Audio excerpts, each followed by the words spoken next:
Para poder iniciar con este tema, es importante, en primer lugar, hablar un poco del tema de la formalidad laboral, ¿no? Ya que para poder acceder como tal a los derechos laborales, un trabajador pues debe estar reconocido por ley como tal. Muchas veces pasa y es en gran parte, en gran medida, materia de denuncia hacia SUNAFIL que los trabajadores no se encuentran en planilla, no están registrados como tal, por tanto no están reconocidos, no tienen contratos, tal vez están generando recibos por honorarios o muchas veces solamente les pagan mediante una simple transferencia por billeteras digitales como Yape o Plin.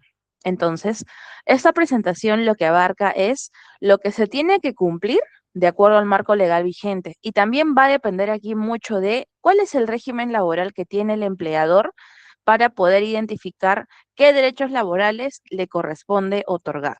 Porque, ojo, los derechos laborales varían dependiendo del tamaño de la empresa, ¿no? No es lo mismo trabajar para una empresa grande que no está inscrita en el REMIPE como tal, que trabajar para una microempresa, ya que tienen obligaciones distintas. Ahora, esto va a depender aquí de una acreditación y es lo que vamos a explicar también en esta presentación. Pero para ello, vamos a empezar con el primer tema y el más importante, que es el régimen laboral de la actividad privada. Este es el régimen común, el régimen general, que tiene reglas que aplican pues para todos los empleadores. Y dentro de la primera vamos a conversar sobre el contrato de trabajo. ¿Por qué sobre el contrato? Lo que pasa es que cuando una persona ingresa a trabajar, vamos a suponer, a una empresa, independientemente de su tamaño, pues acuerda, ¿no? Por este contrato, que ojo, puede ser verbal o puede ser escrito, no necesariamente va a ser un documento en físico. Acuerda de manera voluntaria prestar un servicio a cambio de una remuneración. Y tiene que haber una relación de dependencia, una relación de subordinación para que estemos hablando de un contrato laboral, de un contrato de trabajo. Porque no es lo mismo, les comento, celebrar un contrato de trabajo que celebrar un contrato de locación de servicios. Y hago esta precisión porque también es muy frecuente que cuando se contrata personas se simule una relación civil, que es donde entra a tallar el contrato de locación de servicios, cuando en la realidad de los hechos se está presentando una relación laboral. Entonces, tenemos que ser muy cuidadosos si es que, por ejemplo, vamos a celebrar un contrato con una empresa, con un empleador, y este nos lo otorgan por escrito, que sea un contrato de trabajo, no un contrato de locación. Tiene que ser un contrato de trabajo cuando hay subordinación, cuando se presenta este vínculo. ¿Qué indicios se pueden identificar para poder saber, ¿no? Si es o no es una relación laboral?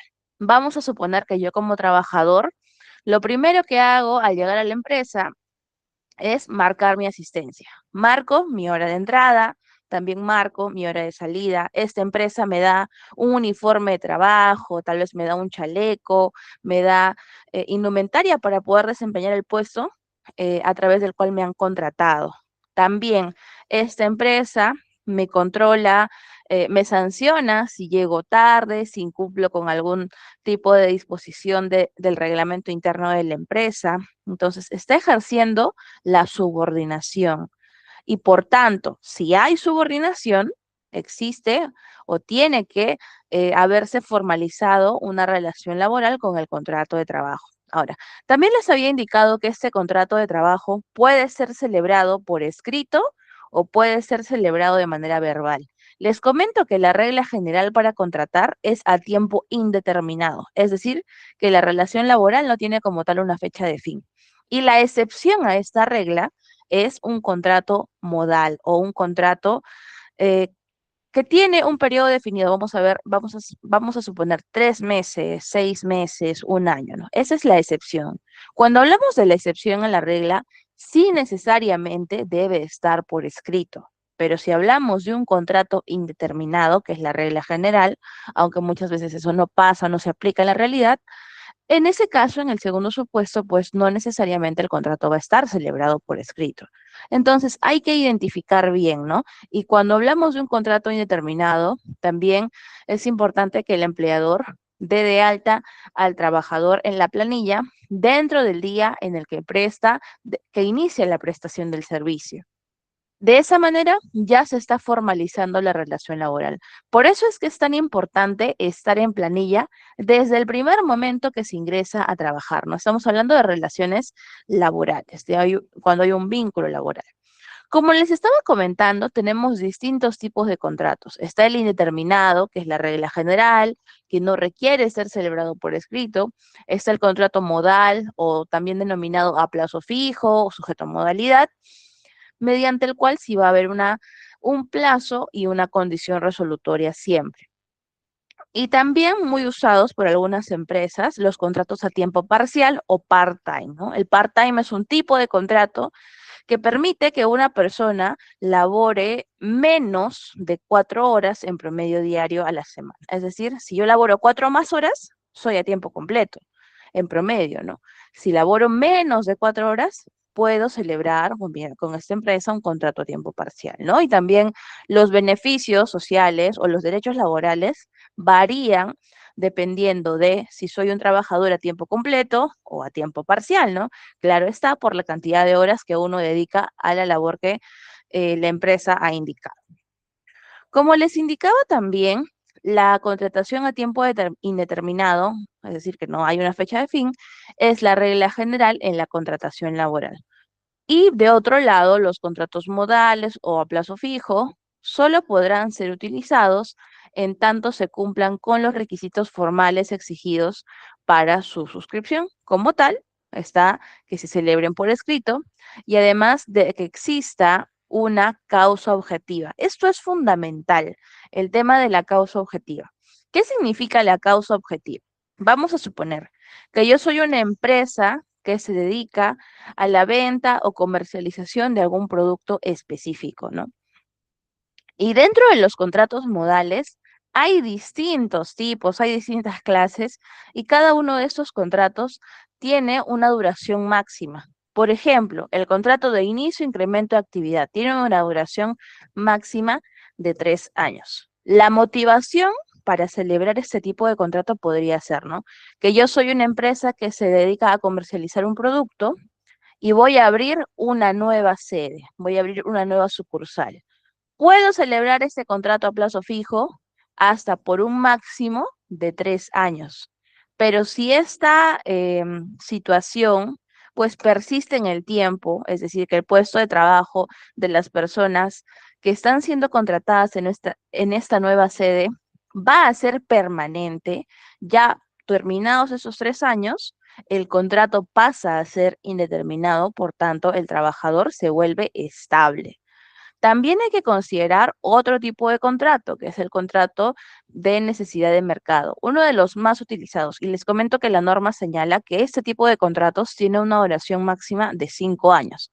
Es lo que dice el Decreto Supremo 00397-TR, que cada tipo de contrato modal tiene una duración máxima. Pero si yo como empresa utilizo un contrato modal, cuando en la realidad yo sé como empresa que este puesto de trabajo es permanente, requiere un trabajador puesto a tiempo indeterminado y estoy simulando una causa que sustenta tal vez de una manera no cierta o que no se ajusta a la verdad, se está presentando ahí una desnaturalización del contrato modal, porque lo que corresponde por ley es que sea indeterminado, que hemos dicho que es la regla general para contratar. Muchas veces, desde que se firma este contrato modal, ya se puede identificar que está desnaturalizado porque no hay una causa objetiva que justifica que sea temporal.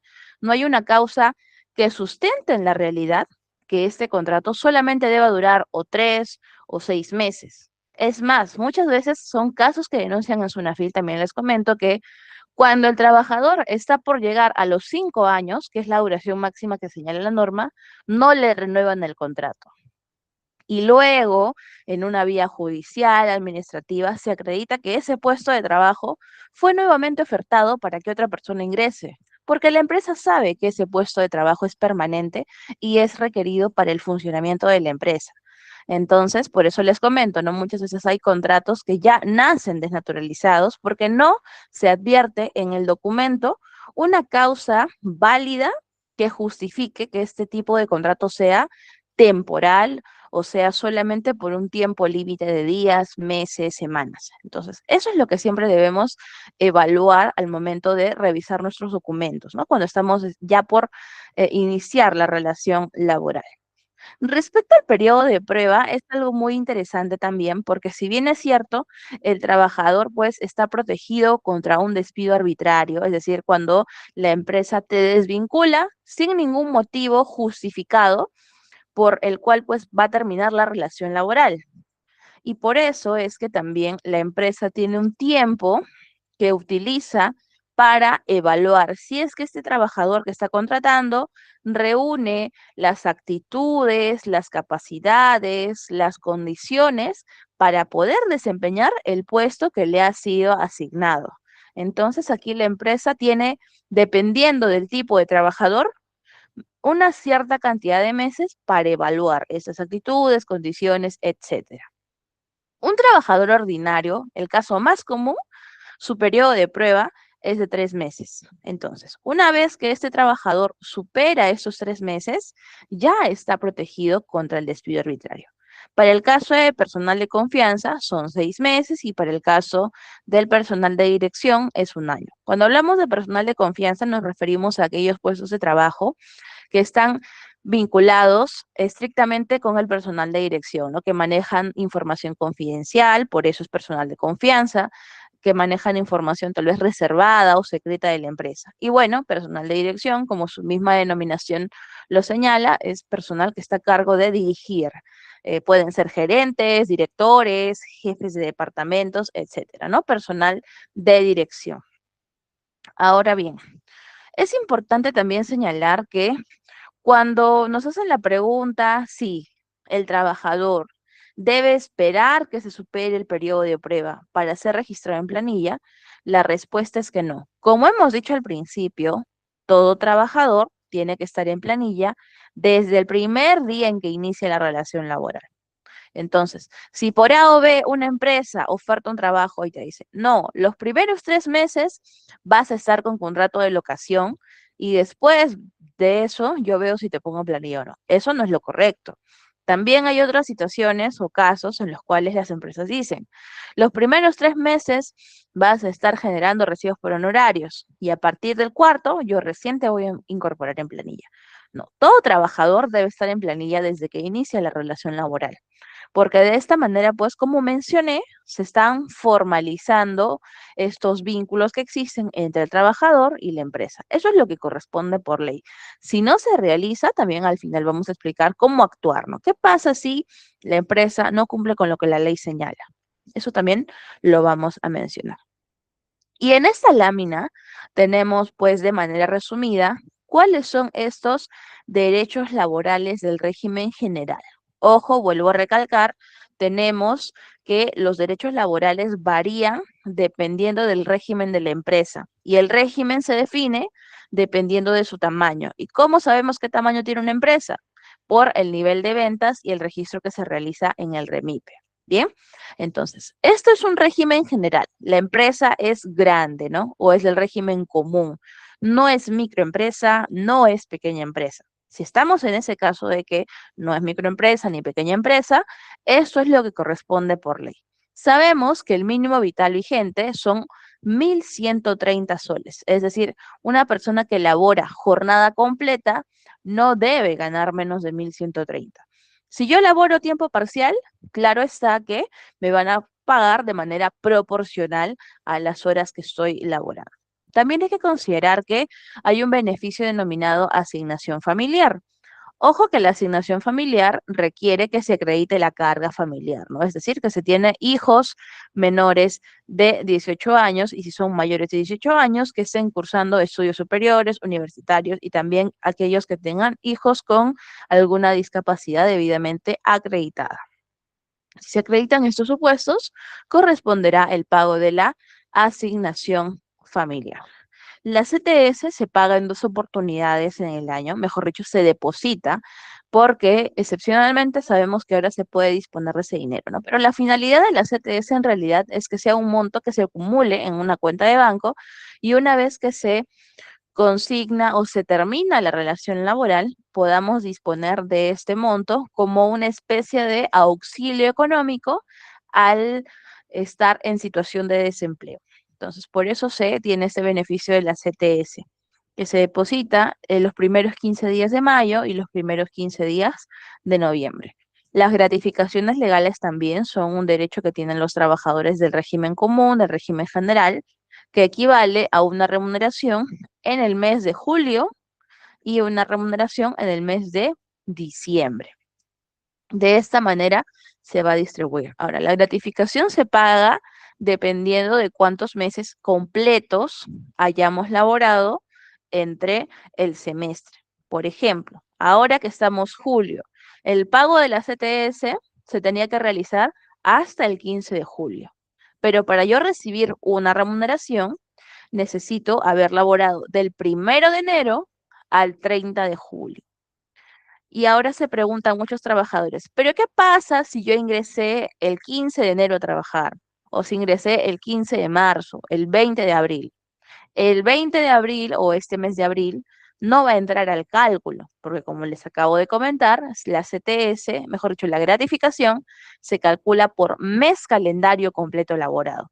Si yo ingresé a laborar el 20 de abril, solamente vamos a considerar mayo y junio para el cálculo de la CTS, porque es por meses calendarios completos laborados. También se va a evaluar si se han generado horas extra, si se han em, si se han considerado inasistencias. Entonces va a depender mucho de cuánto gana la persona, cuánto tiempo ha laborado, ¿no? El monto de la gratificación varía. Acompañando a la gratificación está la bonificación extraordinaria por gratificaciones, que equivale al 9%. Les comento que este 9% anteriormente iba a salud, ahora se le entrega al trabajador, porque todos los meses el empleador hace un aporte del 9% de la remuneración a salud, ¿no? Porque es una obligación inscribir al trabajador en seguridad social. Y lo podemos ver en el numeral 15, incluso esta tabla. Pero ese 9% de la gratificación se paga como bonificación extraordinaria al trabajador también.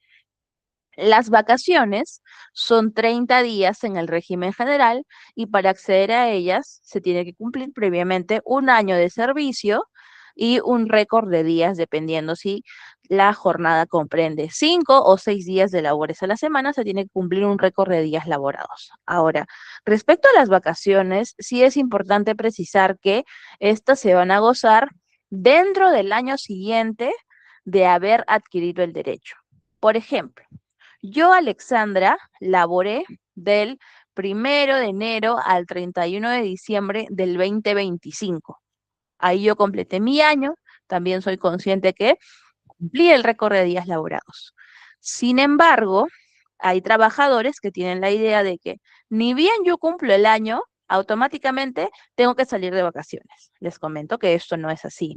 La norma señala que tenemos todo el año siguiente, es decir, si yo cumplí el año el 31 de diciembre del 2025, tengo todo el 2026 para poder disfrutar de estos 30 días de vacaciones. No es automático, ni bien cumple el año, voy a gozarlas. Así que también les comento que respecto a vacaciones existe la posibilidad de fraccionarlas, posibilidad de venderlas. Se pueden vender las vacaciones, no todas, se pueden vender 15 días nada más, pero es algo que se pacta siempre por escrito con el empleador. Ahora, si no llega a haber un acuerdo respecto a la fecha de disfrute de esas vacaciones, quien toma la decisión es el empleador en ejercicio de su facultad directriz.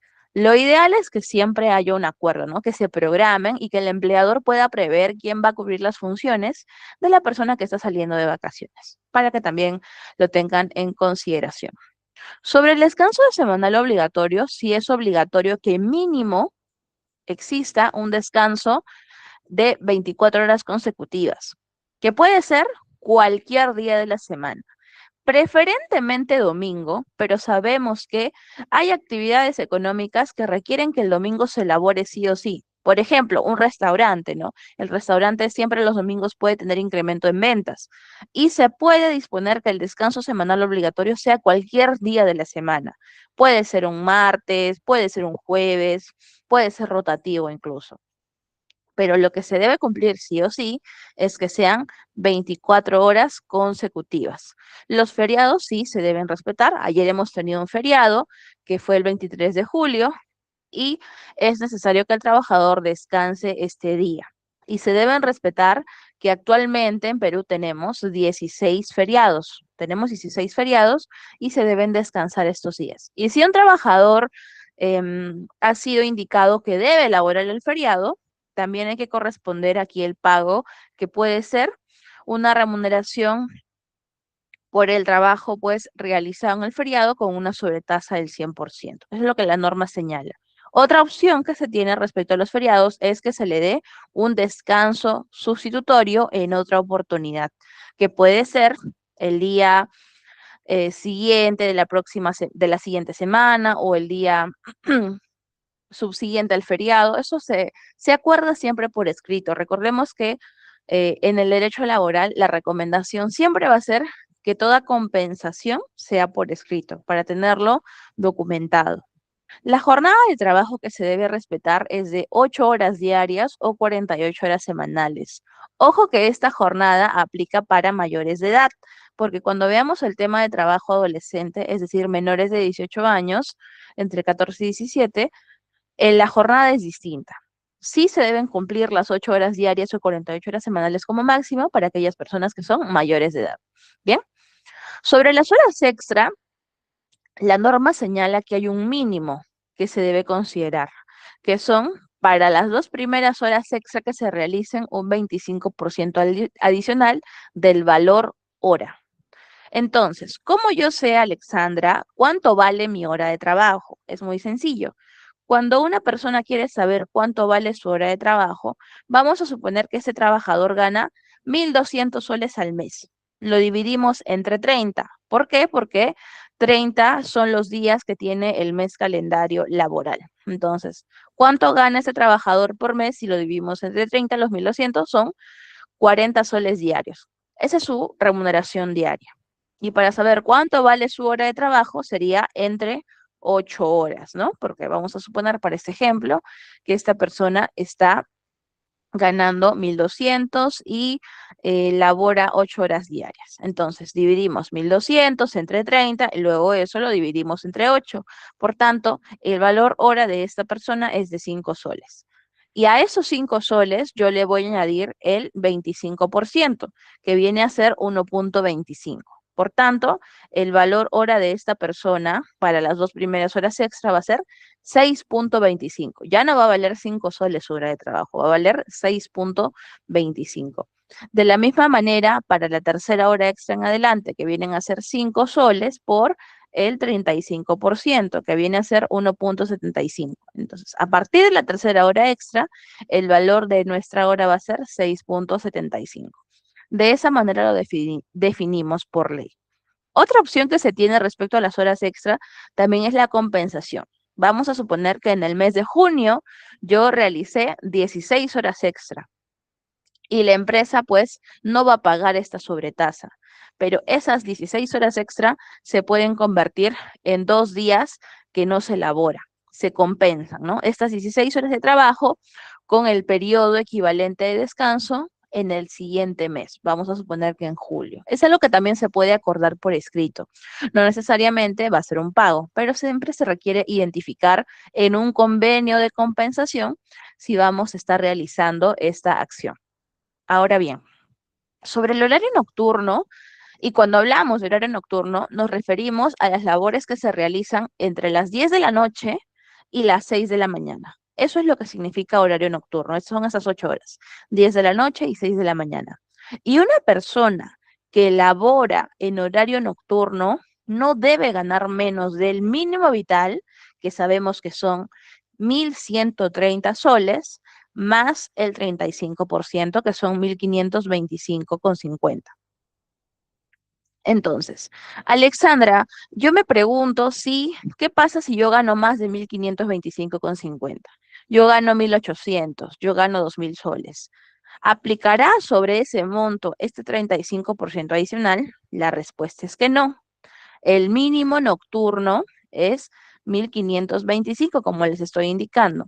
Y si yo gano más, no se aplica sobre este monto adicional el 35%. Bien, entonces esto aplica solo para aquellas personas que están con el mínimo, que son 1.130 soles. Si la jornada comprende horario diurno y horario nocturno, el pago del 35% va a ser proporcional si es que esta persona está ganando el mínimo vital, que son 1.130 soles. Sobre las utilidades, les comento que no toda empresa está obligada a pagar utilidades, solo aquellas que cumplan con las siguientes características, que son que tengan más de 20 trabajadores y que tengan ingresos de rentas de tercera categoría. Entonces, no todas las empresas reparten utilidades, pero si se cumplen estas características, sería posible. Sería posible, va a depender aquí pues de la cantidad de trabajadores que tenga la empresa, si ha generado ganancias en el año. Por ejemplo, en el año 2026, desde abril, mayo, estuvimos recibiendo ya casos de denuncias de trabajadores que indican, ¿no?, que a la fecha la empresa sí ha generado utilidades, pero no ha cumplido con el depósito. Así que es una obligación que tienen las empresas siempre y cuando se cumplan con las características y los requisitos que la ley señala. El SSTR sí es obligatorio siempre que la actividad que realice la empresa sea de alto riesgo. Hay un listado de actividades que son de alto riesgo, ¿no? Si estamos dentro de este listado, la empresa está obligada a contratar el SSTR. No es el único seguro, como ven, el que viene es el seguro vida ley. El seguro vida ley sí aplica para todo empleador, independientemente del régimen laboral, si es microempresa, si es pequeña empresa.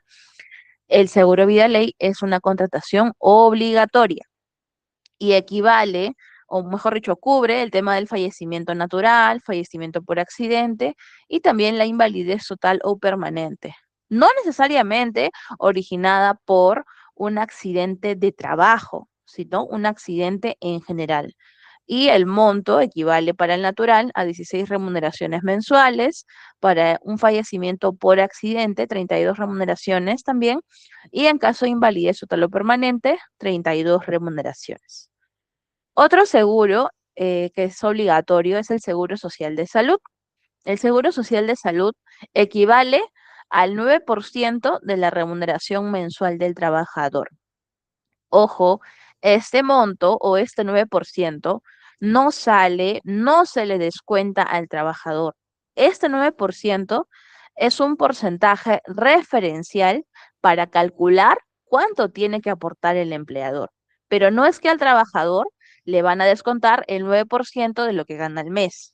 El único descuento que sí se realiza es el tema del aporte al sistema pensionario, que viene a ser la ONP o la AFP. Eso sí se descuenta de la remuneración, pero de salud lo paga el empleador, siempre, sí o sí, nunca se descuenta el trabajador, para que también lo considere. Si se presenta un caso de despido arbitrario, que viene a ser pues puede ser por la negativa injustificada del ingreso del trabajador al centro de trabajo, puede ser que es algo que verifica SUNAFI, les comento, también puede ser porque simplemente al trabajador no le dieron un motivo justificado para que termine la relación laboral, existe la posibilidad de que se pague una indemnización. Esta indemnización equivale a una remuneración y media por cada año completo de servicios, con el tope de 12 remuneraciones, para el caso de un contrato a plazo indeterminado. Y también los trabajadores tienen derecho a afiliarse al sindicato. Por eso aquí hemos indicado que sí, son derechos colectivos, ¿no? No solo afiliarse, sino también a conformar, ¿no? Porque recordemos también que la libertad sindical es un derecho que está reconocido por nuestra Constitución. Otro de los aspectos importantes, ahora que ya hemos conocido cuáles son todos estos derechos laborales que nos asisten como trabajadores, es el tema de la cuota de empleo para personas con discapacidad. Porque hay empresas que están obligadas a contratar personas con discapacidad. ¿Qué empresas son estas? Aquellas que cuentan con más de 50 trabajadores deben contratar personas con discapacidad en una proporción no menor al 3% de la totalidad de su personal. Entonces, si sabemos que tenemos en nuestra planilla más de 50 trabajadores, pues estamos obligados a contratar personas con discapacidad. Si no se está cumpliendo la cuota de empleo, es algo que también SUNAFIL fiscaliza. De hecho, lo hacemos todos los años, porque la información disponible en planilla es vital para poder identificar si la empresa está o no está cumpliendo con la cuota de empleo. Bien, ahora vamos a pasar a un punto también súper importante que nos va a permitir identificar si se está vulnerando algún derecho fundamental que tiene el trabajador, que es el tema de la discriminación. La discriminación se puede dar por muchos tipos, puede ser por edad, puede ser por la nacionalidad, también puede ser una discriminación remunerativa por el sexo de la persona, que es un caso que se suele presentar, y vamos a identificar en qué momentos de la relación laboral se puede presentar discriminación. En el acceso, durante el vínculo laboral o incluso al término de la relación laboral.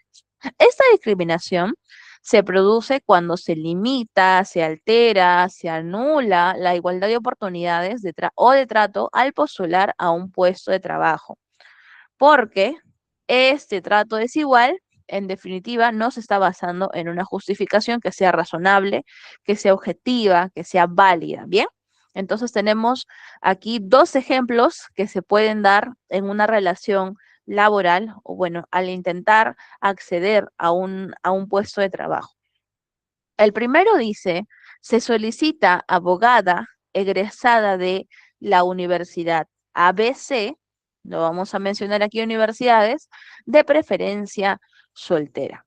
Como ustedes pueden identificar en estos avisos o en estos anuncios, sabemos nosotros que una convocatoria de trabajo debe estar basada en calificaciones, tal vez en exigencias, en capacitaciones que son necesarias para el desempeño de un puesto de trabajo.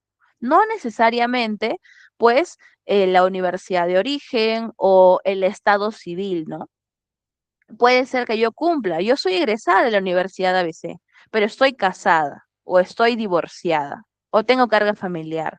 Incluso se ha visto anuncios, aunque no lo crean, de postulaciones a puestos de trabajo que quieren personas que no tengan carga familiar, es decir, que no tengan hijos. Entonces, también hay que considerar con mucho cuidado que esto puede ser una señal de alerta de cómo se maneja el personal dentro de esta empresa. Porque como observamos aquí, se están indicando requisitos que no son necesarios para el puesto, como por ejemplo el sexo, porque estamos hablando de abogada, que sea mujer, de la universidad específica, de una determinada edad también puede ser, y el estado civil, que viene a ser soltera. Entonces, hay que tener cuidado, ¿no? Y puede pasar también del otro lado, que pidan solo abogados varones o ingenieros varones. Entonces, debemos también analizar, ¿no? Este tipo de situaciones que, claro está, sí configuran discriminación en el acceso al empleo, porque aquí hablamos de igualdad de oportunidades para todos. Otro momento en la contratación en el que se podría presentar discriminación en el acceso al empleo es en las entrevistas de trabajo, cuando te realizan preguntas que son impertinentes, que son irrelevantes para poder acceder a ese puesto de trabajo. Si vamos a realizar preguntas en una entrevista y nosotros estamos respondiendo, las preguntas evidentemente tendrían que estar orientadas a conocer cuáles son las aptitudes, las capacidades que tiene el postulante para ver si es apto o no e ingresar a ese puesto de trabajo. Pero ¿qué de relevancia tendría preguntar si una persona está casada, si tiene hijos o si en un futuro piensa tener hijos? Entre otras situaciones que pueden darse, ¿no? En este caso, el ejemplo para el tema de las mujeres, ¿no? El sexo femenino. Entonces, debemos aquí considerar también estas preguntas que pueden ser irrelevantes para una postulante o un postulante. Durante el vínculo laboral también se puede producir una relación, una discriminación. Ojo que ya habiendo una relación laboral, es decir, esta persona ya está en planilla, ya firmó su contrato, ya pertenece a la empresa, pero a pesar de que ya es un trabajador formal como tal de la organización, se van a presentar durante esta relación laboral situaciones que podrían configurar discriminación, como tales requisitos para acceder a un ascenso que no sean objetivos, alguna preferencia en alguna capacitación o formación profesional, desigualdad salarial. Les comento que desigualdad salarial es algo que se denuncia mucho, que por qué el trabajador A, haciendo la misma función que el trabajador B, gana 1.000 soles mensuales más o 500 soles mensuales más. Es algo que se suele denunciar en una fila de discriminación remunerativa y justamente eso se da durante el vínculo laboral. Y al extinguirse la relación laboral es porque la discriminación causa el cese de la relación laboral y se produce ya sea un despido nulo o una no renovación de contrato como consecuencia de un acto discriminatorio que se basa en motivos que no son ni objetivos ni razonables. Por ejemplo, ser madre trabajadora.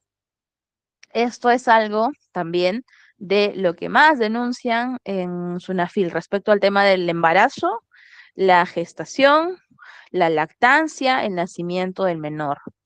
Pasa que ni bien a la trabajadora comunica su estado de gestación a la empresa, la rotan a un área distinta, la rotan tal vez a una sede mucho más alejada de su domicilio, con el ánimo de que ella renuncie, pero en realidad pues estaría presentando tal vez como un acto discriminatorio de hostilidad. O termina simplemente la relación laboral, no le renuevan su contrato por estar en estado de embarazo o lactancia. Esa es de las denuncias más frecuentes. Otra de las más frecuentes también es el tema de los sindicatos. Cuando el trabajador opta por formar un sindicato, ser miembro de la junta directiva, afiliarse a un sindicato, también eso motiva que sean discriminados y se culmine la relación laboral. Otro tema frecuente dentro del listado también es el tema de las personas con discapacidad, ¿no? Muchas veces el trabajador es contratado ya con la discapacidad, es decir, puede ser algo de nacimiento, pero también les comento que hay otros supuestos en los cuales esa discapacidad es adquirida durante la relación laboral, sea por un accidente común y también en algunos casos por un accidente de trabajo originado en la misma empresa. Entonces, otro de los supuestos en los cuales se puede presentar discriminación en la extinción del vínculo laboral. Ahora bien, les había mencionado al principio que los derechos laborales varían dependiendo de el tamaño de la empresa. ¿A qué me refiero con esto? Que actualmente hay empresas que se pueden registrar en el REMIPE, que es el Registro Nacional de la Micro y Pequeña Empresa. Eso es el REMIPE. ¿Cómo saber si yo trabajo en una micro o pequeña empresa? Porque es importante saberlo también, porque yo puedo recibir más o menos beneficios dependiendo de lo que esté obligado el empleador. Entonces, ¿cómo sé si trabajo para una micro o pequeña empresa? Si me van a pagar los beneficios del régimen común o los del régimen MIPE. Bien, para ello ingresamos a la consulta del Registro Nacional de la Micro y Pequeña Empresa y debemos consignar el número de RUC de la empresa que nos está contratando.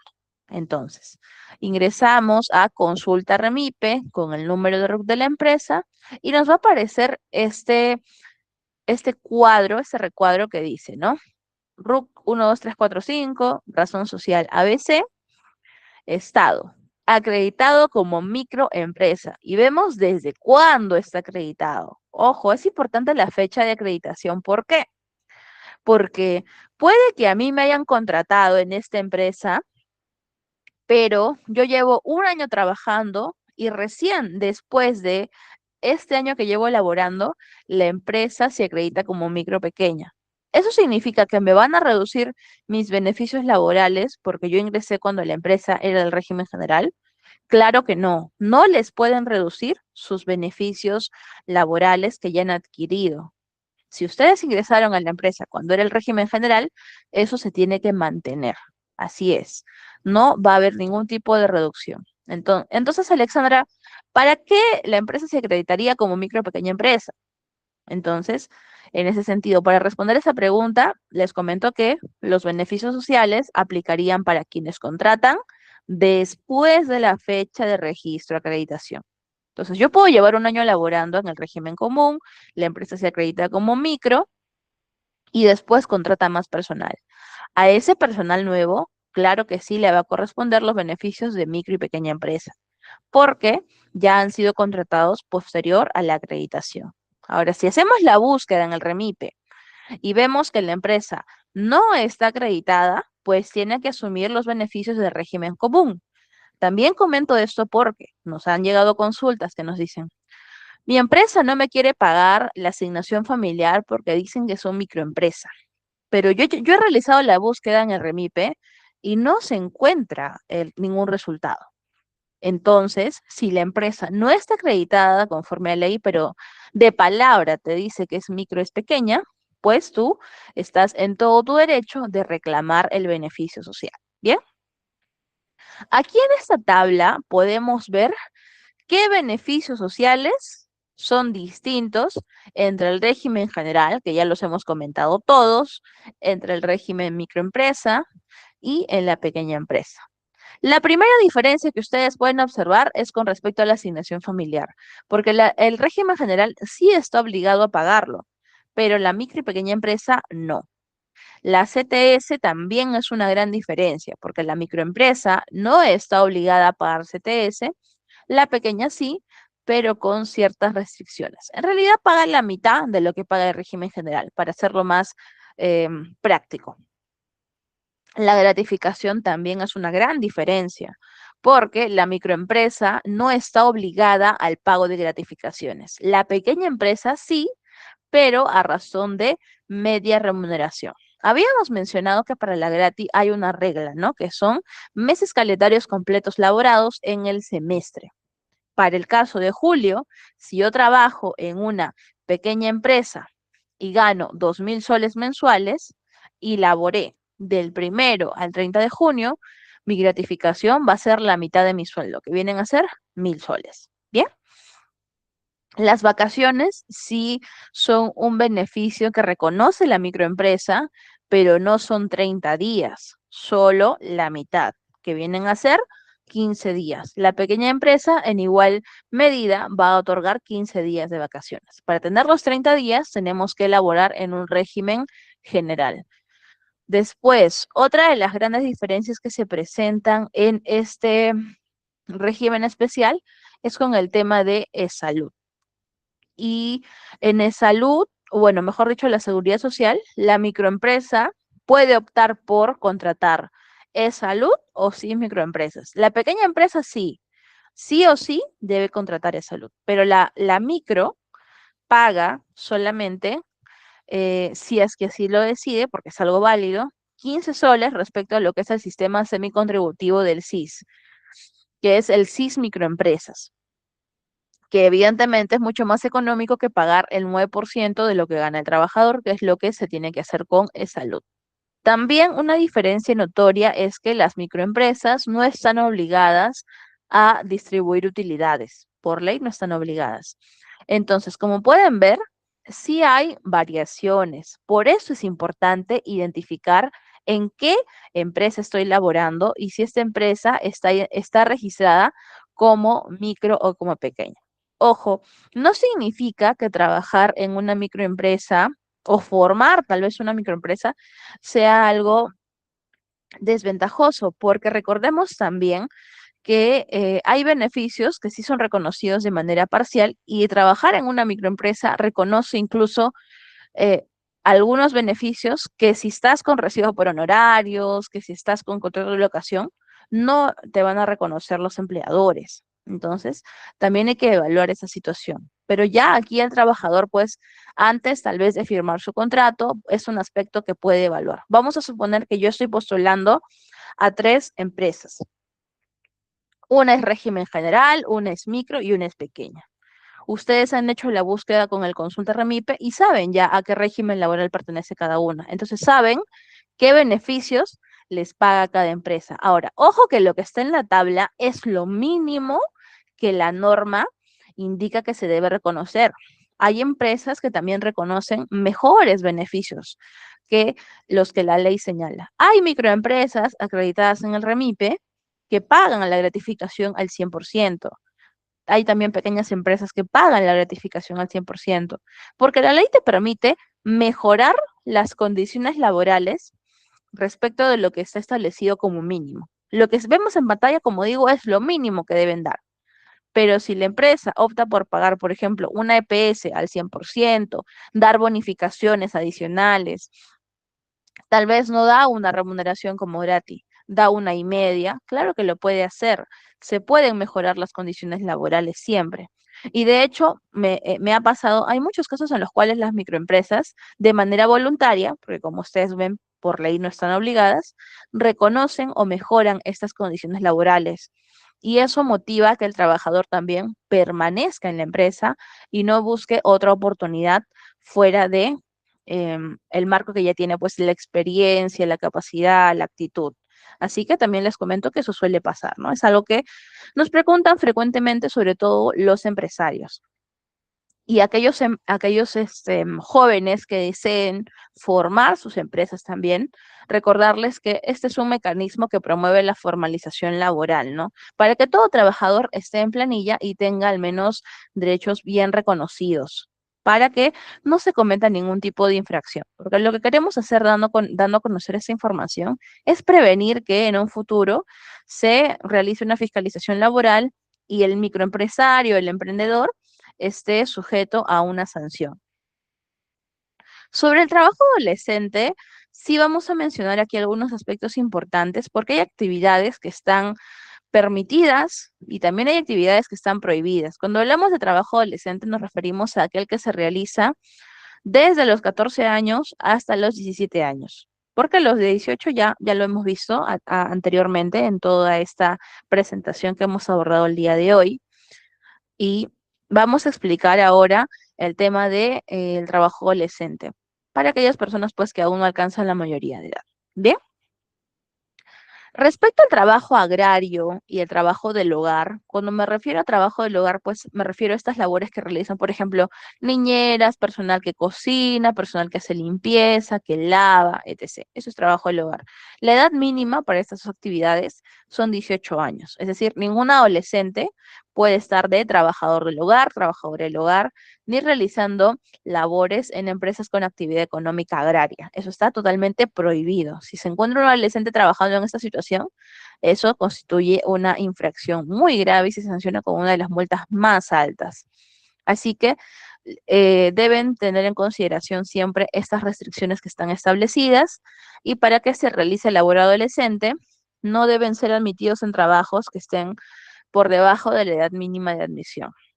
También hay un listado de trabajos que se consideran peligrosos o nocivos para la salud física o moral de los adolescentes, que hay una resolución que ya, mejor dicho, un decreto supremo que ya ha enlistado cuáles son estas actividades. Bien, si no se realiza ninguna de esas actividades, se procede con la autorización. ¿Quién brinda esta autorización?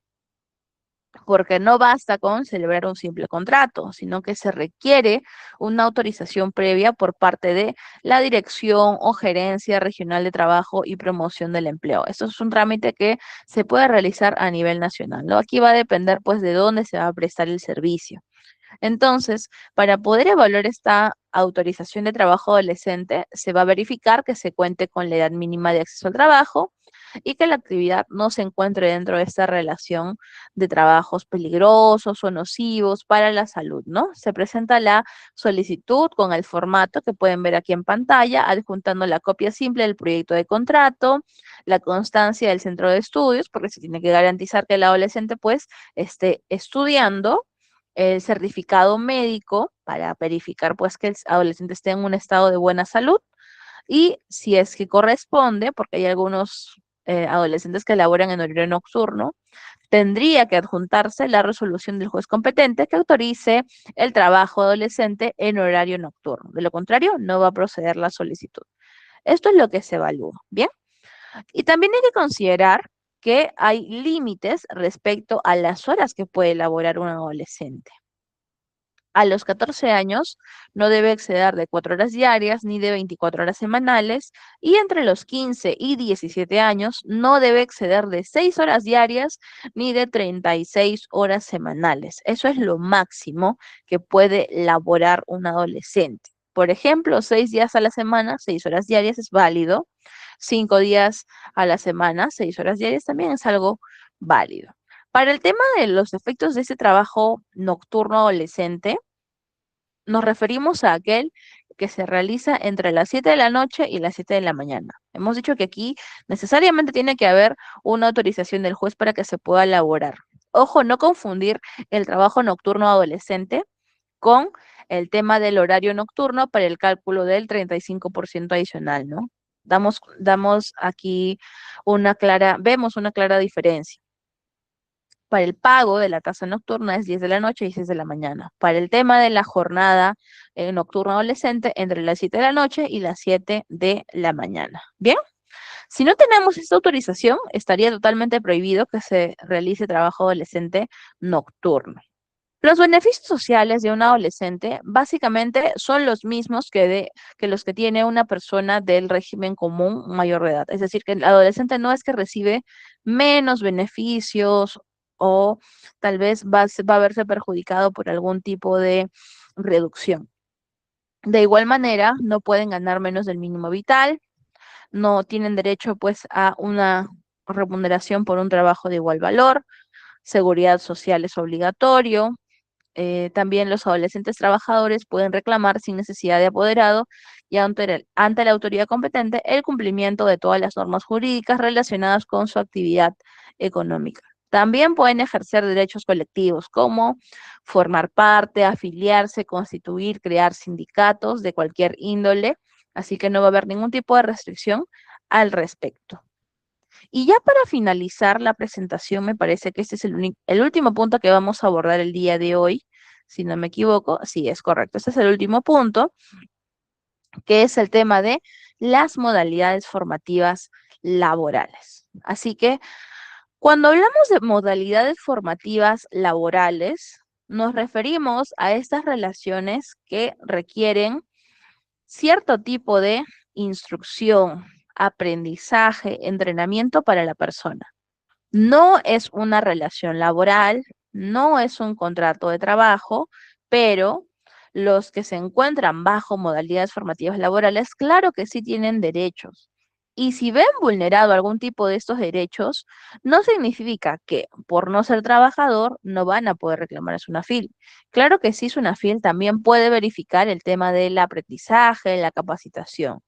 Y cuando hablamos de modalidades formativas, me refiero a básicamente las más comunes, que son prácticas preprofesionales y prácticas profesionales. Hemos dicho que en la relación laboral tiene que haber subordinación, que es lo básico que se debe identificar, pero en las prácticas hablamos de convenios. Existen convenios que relacionan el aprendizaje teórico y el práctico, porque en las aulas adquirimos conocimientos que debemos poner en práctica para poder ejercer pues la profesión que estamos estudiando. Pero ojo, esta relación de aprendizaje y práctica no genera un vínculo laboral, salvo que haya un tipo de desnaturalización. Eso también lo vamos a ver con algunos supuestos e identificar. El convenio de prácticas siempre debe constar por escrito, siempre. Tiene que haber un convenio, un documento. Existen diversas modalidades formativas de aprendizaje, de capacitación, pasantía, etcétera. Pero las más comunes son las prácticas preprofesionales con predominio en el centro de formación profesional, es decir, en la universidad, instituto, y la práctica profesional cuando ya tenemos la calidad de egresado.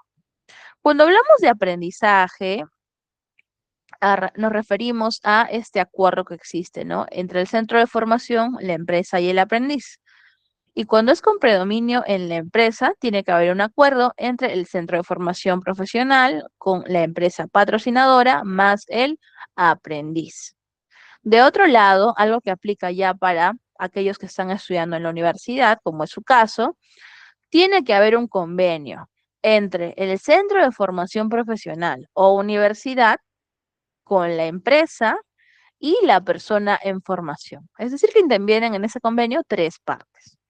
La duración de este convenio de prácticas preprofesionales va a depender de cuánto sea la duración de la formación y el nivel de calificación de la ocupación, ¿no? El tiempo de las prácticas varía mucho dependiendo de la carrera que estén estudiando. Pueden ser 6 meses, 12 meses, 18 meses. En mi caso, por ejemplo, para derecho en mi universidad me pedían 24 meses de prácticas. Entonces, varía mucho dependiendo de la carrera que estén estudiando. Para las prácticas profesionales, a diferencia de las anteriores, vemos que el acuerdo solamente es entre la empresa y la persona egresada. Y la norma señala, la ley de modalidades formativas señala que esta duración debe ser de máximo de 12 meses. Nos preguntan a veces, ¿y se puede ampliar el tiempo de prácticas de más de 12 meses? Sí, si hay algún tipo de documento, resolución de parte de la universidad que requiere, ¿no?, que este tiempo sea mayor. Es necesario aquí que se solicite a la casa de estudios la carta de presentación para poder ser entregada a la empresa. Eso es lo que tendríamos que considerar para celebrar nuestras prácticas, ya sean pre o profesionales. Bien, pero entonces, ¿qué derechos tendrían los practicantes? ¿Qué derechos tienen? ¿Qué se tiene que cumplir? ¿Qué se tiene que respetar? ¿Serán los mismos que los derechos que tienen los trabajadores? Vamos a ver a continuación que se asemejan mucho, pero tienen una denominación distinta y también hay límites distintos. Les comento que para las prácticas preprofesionales, la jornada formativa, como sabemos, pues no es jornada de trabajo, es jornada formativa. Las prácticas preprofesionales deben durar máximo 6 horas diarias o 30 horas semanales. Ese es el tope que deben durar las prácticas. Para las profesionales, el máximo es de 8 horas diarias o 48 horas semanales. Eso ya se va acercando más pues a lo que es un trabajo, ¿no? Se asemeja mucho. Vemos aquí en pantalla que hay algún tipo de concepto, denominación, referencia a horas extra. No lo vemos, ¿cierto? Porque los practicantes no tendrían que realizar labor en sobretiempo. Eso desnaturalizaría la modalidad formativa. La jornada se debe respetar, por algo son máximos, no son mínimos. Es lo máximo que se debe hacer. Si se impone una jornada menor, también es válido, pero nunca exceder lo que está señalado aquí. Las horas extra son para trabajadores, no para practicantes, ¿bien? Por eso hay que distinguir un trabajador de un practicante. El trabajador recibe una remuneración. El practicante recibe una subvención. No son lo mismo, pero se asemejan. Esta subvención no debe ser menor a 1.130 soles si es que se cumple con la jornada formativa máxima. Si es que yo estoy dentro de estas 6 horas diarias o 30 semanales, u 8 horas diarias o 48 semanales, tendría que pagarme mínimo como subvención 1.130. Acá hay una pequeña pregunta que nos hace este muñequito. Nos dice, ¿puede ser menor? Podría ser menor, sí, en proporción a la jornada formativa. Vamos a suponer que yo estoy haciendo prácticas pro, pero lo hago solo 4 horas diarias o 24 semanales. Me van a pagar pues en proporción a las horas de la jornada formativa. ¿Bien? Sobre los descansos, ojo, no son vacaciones, son descansos subvencionados. Vuelvo a repetir, somos practicantes en este escenario, no somos trabajadores. Los descansos subvencionados son de 15 días, no 30 como en el régimen común, son 15 días cuando la duración de la modalidad formativa sea superior a 12 meses, es decir, superior a un año. Si el convenio o prórroga finaliza después de cumplidos los 12 meses, sin antes haber disfrutado el descanso, sí corresponde que se le pague al practicante estos 15 días subvencionados. Bien, esto con respecto al descanso, que no, vuelvo a repetir, no son vacaciones, no tienen la denominación de vacaciones. Ahora, ¿el practicante tendrá derecho a gratificación, tendrá derecho a CTS? La respuesta es que no, porque estos son derechos laborales, no de practicantes. Pero el practicante sí tiene derecho a una subvención adicional que es muy similar a las gratificaciones, pero no confundir con la gratificación, porque la norma para el practicante señala que se debe pagar media subvención económica mensual por cada 6 meses de duración de la modalidad formativa. Media subvención.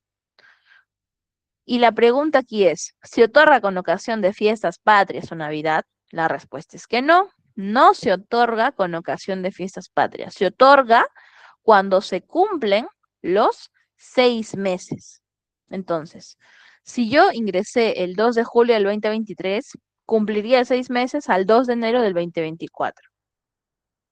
Haciendo o aplicando esta fórmula de media subvención, divido los 1.130 entre 2 y mi subvención adicional por estos 6 meses es el equivale a 565 soles, que no me lo están pagando en la fecha de fiestas patrias, no me lo están pagando en Navidad, me lo están pagando cuando yo cumpla los 6 meses. Bien, por eso vemos que son derechos que se parecen, pero se pagan en oportunidades distintas y son en una proporción distinta. Por eso recalco, el practicante no es un trabajador.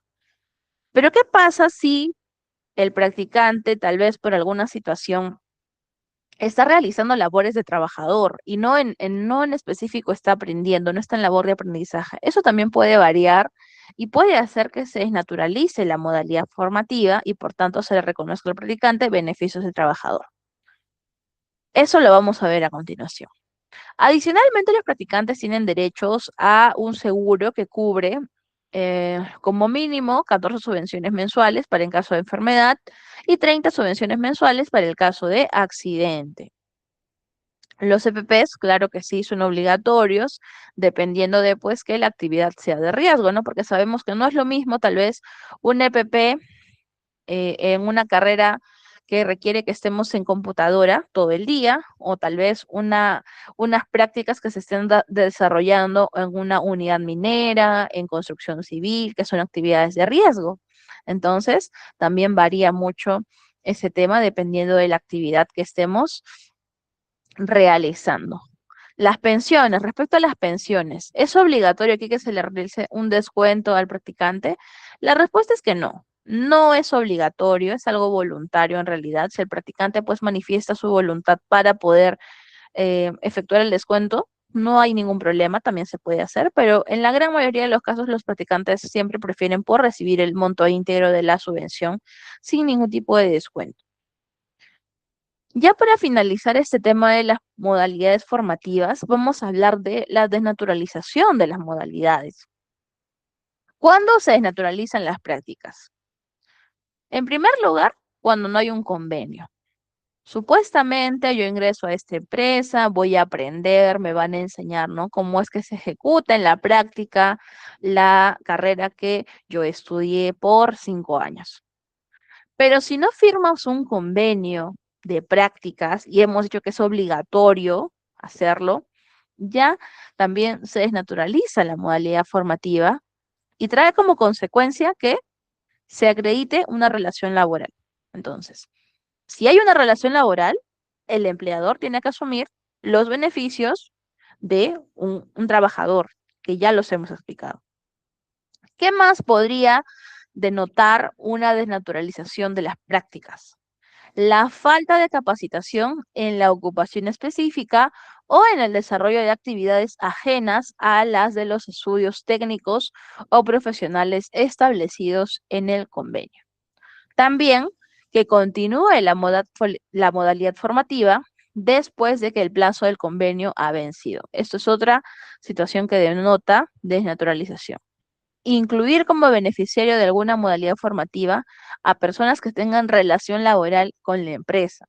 Claro está que en ese caso, esta persona es un trabajador, no un practicante. que se presente documentación falsa ante la autoridad administrativa de trabajo, que exista simulación o fraude o el exceso de los límites correspondientes. ¿Qué límites hemos mencionado? El que recalqué más es el tema del límite de las horas de la jornada formativa. Si excedemos los límites, también se estaría presentando desnaturalización y por consecuencia el reconocimiento de una relación laboral, una relación de trabajo. Además de las sanciones que podrían devenir en caso de que se incumpla la normativa. Ahora que ustedes ya conocen todos estos aspectos sobre la relación laboral, el contrato, beneficios, las prácticas, si alguno de ustedes ha podido identificar o se encuentra en una situación que se advierte pues que están vulnerando algún derecho laboral o formativo, les quisiera comentar pues cómo se presenta una denuncia correctamente en SUNAFIL, ya que SUNAFIL verifica la normativa laboral, ojo, no solamente el tema de pagos o contratos, sino también el tema de seguridad y salud en el trabajo. Es muy importante esto porque nadie está libre de que ocurra un accidente. Pueden pasar accidentes de trabajo que dañen, ¿no?, la salud de la persona y por tanto también eso se puede denunciar en SUNAFIL. Aquellos trabajadores que laboren o que sean practicantes de una empresa, lo que necesitan es reunir los requisitos para formular su denuncia, entre ellos sus nombres, apellidos, DNI, correo electrónico, celular y, y muy importante, identificar la razón social. La razón social viene a ser la denominación que tiene la empresa, la dirección y horario del centro de trabajo, una descripción detallada de lo que consideran que es una infracción laboral y también un compromiso pues de brindar información para la denuncia. Estas denuncias se pueden hacer a través de un sistema que hemos creado que actualmente está disponible para cualquier celular, tablet, laptop, computadora. Podemos acceder por cualquier medio. Nos dirigimos al portal web www.gov.p/Sunafil al apartado que dice denunciar incumplimientos laborales de una empresa privada. Registramos nuestra denuncia, leemos siempre los términos y condiciones para poder acceder y vamos llenando el formulario con los requisitos que ya les indiqué, ¿no? Si alguno tiene algún temor de represalia por parte de la empresa, tal vez me dicen, Alexandra, yo tengo miedo de denunciar porque si la empresa se entera me va a despedir, no me va a renovar mi contrato. Para esos casos, les comento que hay una pregunta aquí en el formulario que dice, ¿desea realizar el levantamiento de reserva de identidad? Y ustedes pueden responder sí o no. Levantar la reserva de identidad significa que la empresa va a conocer el nombre de la persona que está presentando la denuncia. Pero ustedes pueden marcar que no desean levantar la reserva. Aplica la reserva cuando la persona que está denunciando tiene un vínculo laboral vigente con la empresa. Esta es la garantía que se tiene para aquellas personas pues que tengan algún tipo de temor de realizar su denuncia porque han identificado que hay incumplimientos en la empresa. Entonces, siempre recuerden eso, ¿no? Que cuando les hagan la pregunta, están presentando su denuncia, ¿desea realizar el levantamiento de reserva? Ustedes pueden optar por el no, cuando hay vínculo laboral vigente. Este levantamiento no aplica, ojo, para trabajadores que ya no forman parte de la empresa, es decir, ex trabajadores. Si somos ex trabajadores, sí o sí les van a pedir el levantamiento de reserva, porque ya no hay algún tipo de represalia que se pueda optar por ese trabajador porque ya no hay vínculo laboral, ya no pertenece a la empresa. Entonces, esta reserva se guarda para aquellas personas que tienen aún vínculo laboral vigente. Terminamos de llenar el formulario, nos van a llegar las hojas de ruta a nuestro correo, por eso es importante poner siempre un correo activo. Y si quieren saber en qué estado está la denuncia, ingresan al mismo portal web y consultan el número de la hoja de ruta o también pueden llamarnos a esta central telefónica que es la 01-390-2800, opción 2, en los horarios que tienen en pantalla para conocer el estado de las denuncias. Si quieren saber si están en planilla, si alguno de ustedes está laborando y quiere saber si está en planilla, pueden utilizar el aplicativo Verifica tu Chamba, que les va a permitir conocer si el empleador, la empresa, los ha puesto en planilla. Si el aplicativo identifica que no están en planilla, lo que hace es mandar una alerta a la casilla electrónica de la empresa indicándole que debe regularizar esa situación. Pero también les comento que no se deben preocupar respecto a su identidad, porque cuando se hace la consulta, esta alerta que se manda a la casilla no va a indicar su nombre, solo va a indicar que se han detectado inconsistencias dentro de lo que es la planilla electrónica. Así que pueden utilizar Verifica tu Chamba también para saber si están en planilla en cualquier momento del día. Y de esta manera, pues tienen la seguridad de que la empresa está cumpliendo con su obligación legal respecto a los derechos laborales, el contrato, la planilla, etcétera. Por último, les comento que tenemos este aplicativo que es Sunafil en tus manos, en el cual van a encontrar Verifica tu Chamba, van a encontrar el registro de denuncia, consulta de trámite, identificación de inspectores. Tenemos diversas herramientas. Si ustedes quieren poner la denuncia por su celular, actualmente este aplicativo solo está disponible para celulares con sistema operativo Android. Así que si tienen Android, claro que sí van a poder ingresar su denuncia mediante esta aplicación. Ya estamos trabajando en una versión para iOS, pero por ahora está disponible para Android. Pueden saber si están en planilla, registrar su denuncia. Es un aplicativo totalmente gratuito que se llama Sunafil en tus manos. Ahora sí voy a pasar a responder sus preguntas, no sin antes recordarles que contamos con un canal para denunciar actos de corrupción. Si alguno de ustedes conoce de algún acto de corrupción de parte de algún servidor de Sunafil, pueden denunciarlo a través de los canales que están en pantalla o escaneando el código QR también que tienen en pantalla. Mediante el correo electrónico denunciasdecorrupción@sunafil.gov.p y nuestra mesa de partes virtual. Si desean, pueden solicitar nuevamente la reserva de su identidad en caso de denunciar algún acto de corrupción. Muchas gracias por su atención y ahora sí vamos a pasar a responder preguntas que tal vez nos hayan dejado aquí en el chat. Me comentan si puedo dar inicio a preguntas o damos prioridad a quienes están levantando su manito.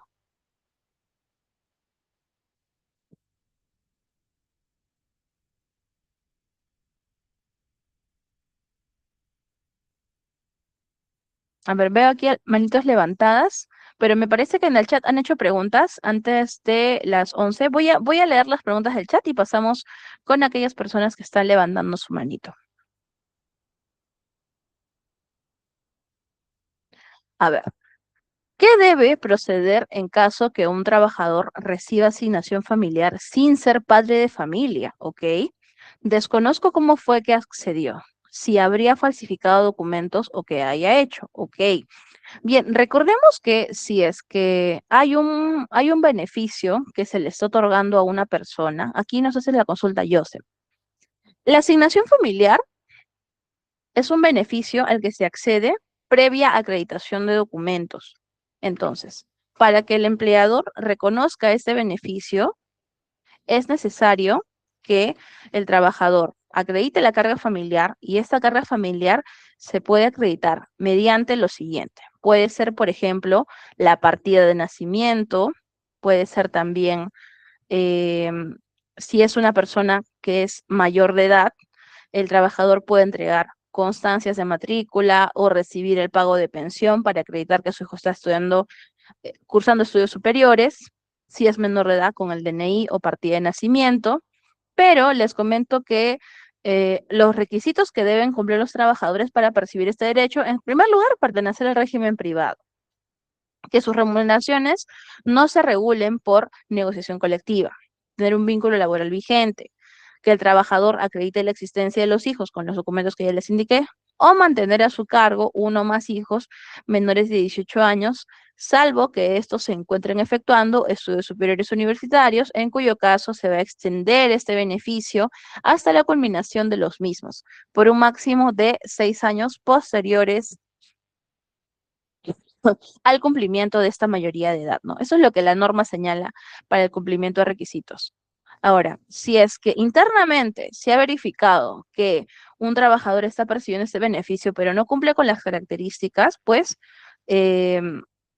habría que verificar cuánto tiempo se le ha estado pagando este beneficio, porque en vía judicial muchas veces pasa que esto ya se reconoce como un derecho adquirido pasados los 2 años de percibir el beneficio, no solo con la asignación familiar, sino también con el tema de gratificaciones, STS. Pasa que microempresas pagan esos beneficios por más de 2 años y ya se genera un derecho adquirido, ¿no? Por el tiempo y la periodicidad con la que se ha estado pagando. Entonces, si ha falsificado documentos, se tendría que, en primer lugar, denunciar. No recordemos que falsificación de documentos es un delito, entonces se tendría que investigar. Y también internamente la empresa podría hacer una investigación y lo que sugeriría, ¿no? Es que evalúen por cuánto tiempo se ha estado pagando este beneficio. De lo contrario, pues, de manera abrupta, no es algo que se debe retirar, ¿no? Se tiene que evaluar el caso con mucho más detalle. Después aquí Ronaldo nos pregunta, ¿para que reciba asignación familiar debe acreditar documentos? Claro, sí, justo Ronaldo es lo que acabo de mencionar, ¿no? El trabajador puede acreditar a su empleador que tiene hijos menores de edad con el DNI o la partida de nacimiento de sus hijos, y si fuese mayor de edad, puede entregar constancia de matrícula o recibos de pago de la pensión para acreditar que su hijo está cursando, pues, estudios superiores. Eso podría acreditar. Después tenemos aquí en el chat otra pregunta de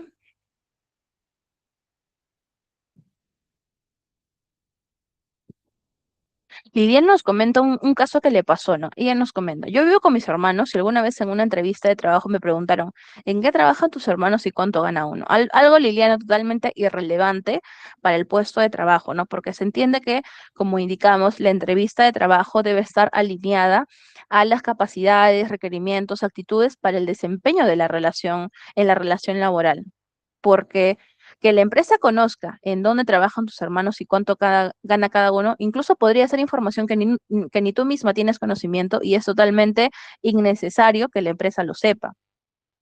Así que eso sí podría ser considerado discriminación en el acceso al empleo. A ver, Leonardo nos pregunta, si una empresa no te da constancia de trabajo, bien, el certificado de trabajo, que es el término que se utiliza en la norma, se entrega una vez finalizada la relación laboral. No hacer entrega de este documento, que es el certificado de trabajo, sí constituye una infracción laboral. Si la empresa no te ha hecho entrega de este documento, puedes seguir los pasos que hemos explicado el día de hoy, descargar el aplicativo Sunafil en tus manos y presentar la denuncia con Sunafil. Ahora sí pasamos a abrir los micrófonos. Ronaldo Vega tiene la manito levantada para que nos pueda indicar cuál es su consulta laboral.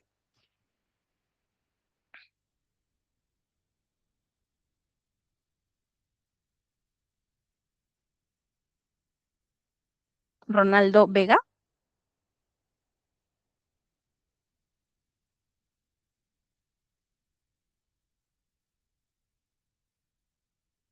Bien, entonces me parece que Ronaldo no abre su micrófono. Pasamos con eh, la siguiente persona que está en la lista, Rachel Suya.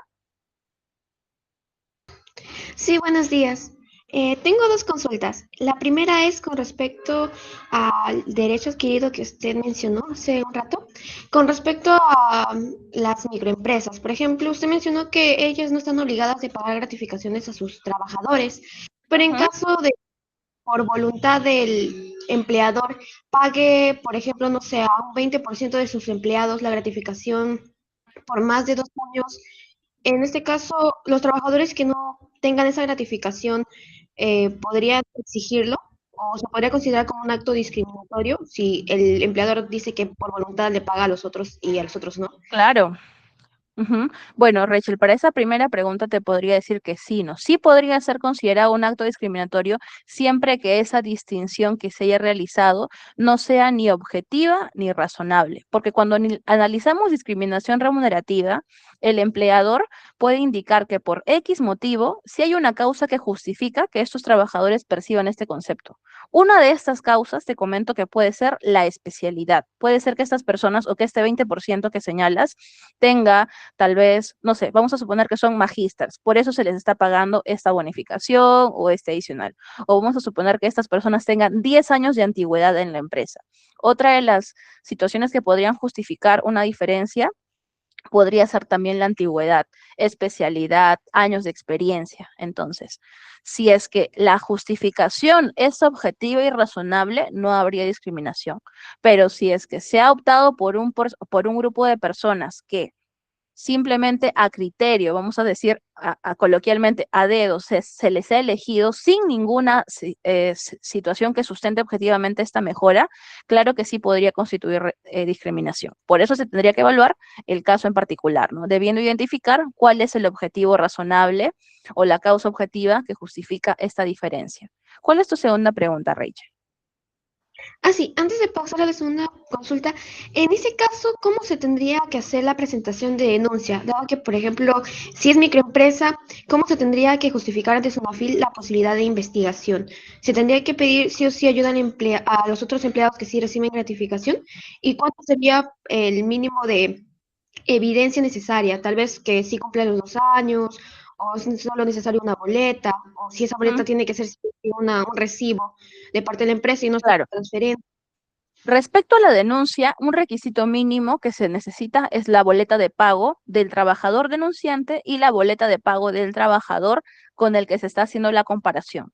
Por ejemplo, si tú me indicas que el trabajador A que está presentando la denuncia eh, está describiendo en el documento que hay discriminación remunerativa, tendría que sustentar con la boleta del trabajador B, con el que se está haciendo la comparación de por qué al A no le pagan y al B sí. Eso es lo básico que se necesita, boletas de pago. Más allá de eso, se necesita perdón, no discriminación, descripción detallada de los hechos que constituyen infracción laboral. Y claro está también, como hay discriminación, esa materia de discriminación mm, requiere que se levante la reserva de identidad. Si presentas esos documentos, el caso va a proceder. Ah, ok, comprendo. Ahora sí, con la siguiente duda es con respecto al régimen, bueno, a los trabajadores part-time. Cuando superan las 24 horas, por ejemplo, van 2 días en una semana que hacen 1 hora o 2 horas extra, ¿en cuánto tiempo se considera que puede considerarse una desneutralización y no necesariamente que requiera pago de horas extra? Bien, cuando una conducta se repite en el tiempo, por ejemplo, si las horas extra para empezar tienen una naturaleza que son extraordinarias y que son voluntarias. A un trabajador no lo pueden obligar por ningún motivo, sea full time o sea part time, a que realice horas extra. Ahora, no significa que un trabajador part-time tiene que laborar máximo 24 horas, porque si estamos hablando de 24 horas a la semana, ya es full time. La norma es clara cuando habla de menos de 4 horas en promedio diario a la semana. Entonces, la trabajadora o trabajador podría laborar 3 horas, 3 horas y media, 3,45, pero si llega a 4 o más en promedio diario a la semana, ya es considerado a tiempo completo. Y respecto a las horas extras, si vamos a ver, si evidenciamos que en la práctica, pues, respecto al tema de las horas extras, es algo de criterio y aplicación de principios, porque la norma no te indica cuántas horas extra, ninguna norma te indica cuántas horas extra debe hacer una persona para que se considere desnaturalización. Entonces, aquí va a depender, ¿no? De que si esas horas extras han sido voluntarias y han sido extraordinarias y cuánto tiempo se ha venido repitiendo esta conducta en el tiempo. Ah, ok, comprendo. Entonces, en ese caso sería bajo el criterio de la SUNAFIL después de la inspección, porque muchas veces eso No, es igual, ok, lo de si Rachel. Ujú. Sí, o cómo se... te comento, no es un criterio de SUNAFIL, es un criterio del caso en particular. Es decir, se tiene que evaluar el caso en particular para verificar si es que estas horas extra han sido voluntarias o extraordinarias, porque no todo,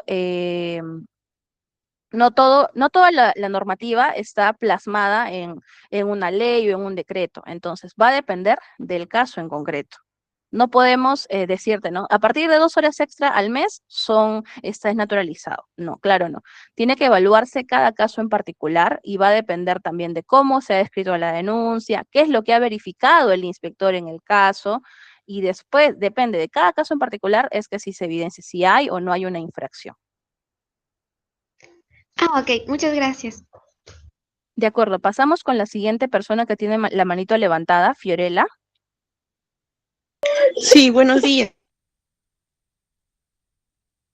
Mi pregunta más que todo es que he visto que algunas empresas reclutadoras, sobre todo de entidades bancarias, también de contabilidad, también estudios contables, verifican el tema de Infocor. ¿Habría alguna casuística de que te descarten el CV por el tema de que estás mal reportado en las centrales de riesgo? ¿Sería como un tema de discriminación? Bien, este tema del Infocorp sí he visto, como tú comentas, en la práctica no me ha tocado ver un expediente que denuncie discriminación en el acceso al empleo por estar en Infocorp, pero es algo que creo que también, o sea, una cosa hay que diferenciar, ¿no? Que hay criterios que son objetivos y criterios que no son objetivos para poder acceder a un empleo. Entonces, ¿cómo evaluamos si lo que está indicando la empresa en la entrevista o un criterio que está evaluando la empresa en la entrevista es objetivo o no? Va a depender de a qué puesto estamos postulando. Si el puesto al que estamos postulando, esta información resulta relevante porque es un puesto de trabajo que requiere tal vez acceso a información confidencial, acceso a sistemas internos de la empresa que tienen algún tipo de manejo, modificación de alguna plataforma, de algún sistema, es algo que el empleador sí puede evaluar, pero como tal no podría ser motivo para acceder a cualquier empleo, ¿no? Entonces también, nuevamente como repito, va a depender mucho del puesto de trabajo al cual estemos postulando, pero en líneas generales, y es una opinión ya personal, no me parece objetivo o razonable que una persona por tener un tema personal, interno, económico, sea limitado para poder acceder a un puesto de trabajo. Salvo que, como te digo, el puesto de trabajo al que esté accediendo sea tal vez de un rango de mucha responsabilidad, que esté vinculado necesariamente al tema financiero y que el empleador, o en este caso la empresa, sería la encargada de indicar por qué es objetivo y razonable que esta empresa o que este trabajador pues no esté con ningún tipo de deuda en el sistema financiero. Pero en líneas generales, a mí me parece que no es algo objetivo razonable, ¿no? Como digo, va a depender, creo, mucho del puesto de trabajo al cual intenta acceder.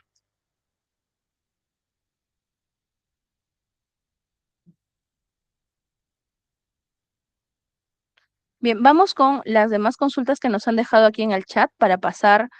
Me parece que Valeria nos ha dejado una consulta. Donde yo trabajo, subieron el sueldo a los vendedores de 1.130 a 1.500. Sin embargo, a los que tienen asignación familiar les dijeron que les subirían, pero que el neto sería 1.500. O sea, que ya incluía la asignación familiar. 1.387 de sueldo y, em, y 113 de asignación familiar. ¿Está en falta esto? Bien, Valeria.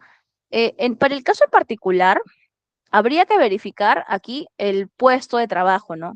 Podría ser discriminación remunerativa. ¿Por qué? Porque si sabemos que el sueldo base de una persona es 1.500 y todos los trabajadores vamos a suponer que tienen el mismo puesto de trabajo en la empresa, es decir, que todos tienen que ganar 1.500 como base, pero aquellos que perciben asignación familiar, pues se les paga este plus, ¿no? Que son los 113 soles y es el mismo puesto de trabajo, o no necesariamente el mismo puesto de trabajo, sino que es un puesto que le genera igual valor a la empresa, sí podría ser considerado una infracción laboral. Podría ser considerado una infracción laboral que se tendría que investigar, ¿no? Que se tendría que evaluar, porque para ello hay que verificar en primer lugar la boleta de pago, el motivo del incremento, la política remunerativa, el cuadro de categorías y funciones, que son documentos que se evalúan cuando se fiscaliza la materia que es discriminación remunerativa, política salarial y cuadro de categorías y funciones. En ese sentido, de lo que me cuentas, preliminarmente podría yo entender que sí hay discriminación remunerativa, ¿no? Vamos, Ronald nos está levantando la mano. Ronaldo, ¿puedes abrir tu micrófono para escuchar tu consulta Hola, laboral? buenos días, Alexandra. Tengo una consulta con referente a una casuística. Por ejemplo, un CRI que brinda servicios de seguridad contrata gente de seguridad en una determinada zona, pero más no cuenta con otras unidades, como en caso, por ejemplo, en este caso, era de manera, a través de una licitación, pero ya acabó su contrato con la empresa contratada, ya que es un service. En ese contexto, entonces, lo que hace es, su personal queda libre, pues, ¿no? Pero el service, de seguridad tienen a nivel nacional. Pero en ese caso, en esa provincia determinada, X, solo, cuenta con esa unidad. Pero en caso que ya acabó su función o ya no le renovaron el contrato a la service, en ese caso, ¿qué es lo que haría de su personal? Porque normalmente, lo que hay una discriminación en ese caso, se podría considerar, ya que de manera indirecta lo indica a los colaboradores para que renuncien, pues, ¿no? Ya que no cuentan con otras unidades cercas o en la determinada provincia, este, salvo en otras provincias o regiones. En ese caso, ¿qué es lo que me podría indicar en relación a lo que le he comentado? Gracias por su respuesta. Bien, hay muchas alternativas que se pueden optar, por las que se pueden optar antes de terminar la relación laboral. En primer lugar, todo parte desde el contrato de trabajo, porque cuando se celebra el contrato de trabajo y este contrato es temporal, vamos a suponer, ¿no? Que como mencioné, el contrato de trabajo, que es modal, es decir, que tiene una fecha de inicio y fecha de fin, está sujeto a un plazo o a una condición resolutoria. En este caso, si yo tengo un contrato de locación de servicios con una empresa principal que está contratando a la service para brindar el servicio de seguridad en la oficina X, ¿cuánto dura mi contrato con la empresa principal? Vamos a suponer que dura un año, que vence el 31 de diciembre.